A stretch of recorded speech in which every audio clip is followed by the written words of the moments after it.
So with the new Tomb Raider, essentially we built it from the ground up. This is a reboot.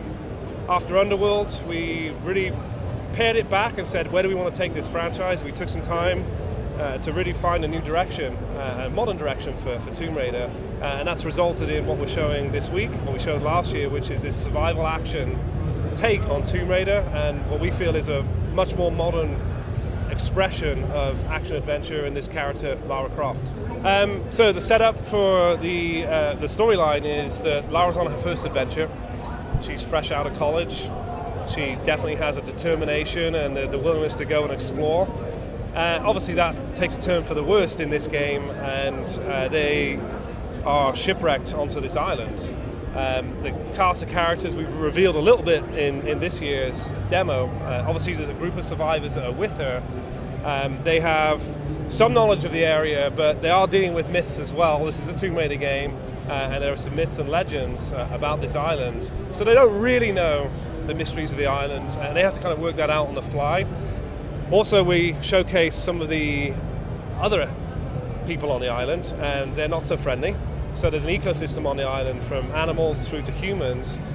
Those humans on the island, the opponents and enemies she comes across, they're not necessarily born and bred there, over hundreds of years. They were at one point other survivors that had crash landed on the island as well. And in the story we see how that plays out, we see what their motivations are, we see what the crew and Lara has to do to understand their motivations and actually kind of get off the island, and that's a big part of the storyline. So is there a supernatural Bermuda Triangle element to play here? There's a mystery at play, right? So there certainly is mystery. I wouldn't say necessarily supernatural, but there is an undercurrent of intrigue and mystery, and you unfold the story as you go, and that's a big part of a Tomb Raider game. Lara absolutely does take damage in this game. It is a game where we really have put her in a state of peril. It's one where we actually really wanted to spend more time on the journey rather than the destination. So this journey of action-adventure, of going out there for the first time and foraging and breaking new ground and going to new places, really we wanted to show that in a way which we felt we hadn't really shown before in Tomb Raider. So showing peril, showing that it's difficult, showing that it's not easy, showing that there's these challenges to overcome was very important. That is reflected somewhat in the health system. I would say it's a soft health system rather than it's a health bar type thing. It is systemic in some ways, which I guess we'll get to when we actually show that off, but there is some systemic undercurrent in there as well.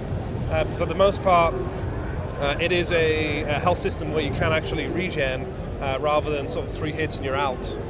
Oh wow, Lara's amazing death scenes, yes. Actually, the honest truth is when we thought back to the original Tomb Raider, it was one of the things that all of us remembered, right? The falling on the spikes was there was this cause and effect and kill or be killed kind of moments in Tomb Raider, and over time they'd become sort of softer. And as we were doing this survival themed adventure this time round, which really is a very visceral, edge of your seat type stuff, it felt natural actually to bring some of those death sequences back in. That it really is this, you can survive or die moment, and dying is pretty brutal. So we have created some of them. Honestly, I don't know off the top of my head how many there are across the game, but there are a number. And certainly we wanted to reflect the harshness of the situation that Lara's in, and the fact that if you don't overcome these situations, it's dire circumstances for Lara. No, I don't believe you can break her neck, no. Not in the same way as the old ones. But I also do remember the bone-crunching sound effect of swan diving and breaking her neck was gruesome at the time. I think looking back at it and look at it now, it probably doesn't feel that way, but at the time it was pretty gruesome to see that.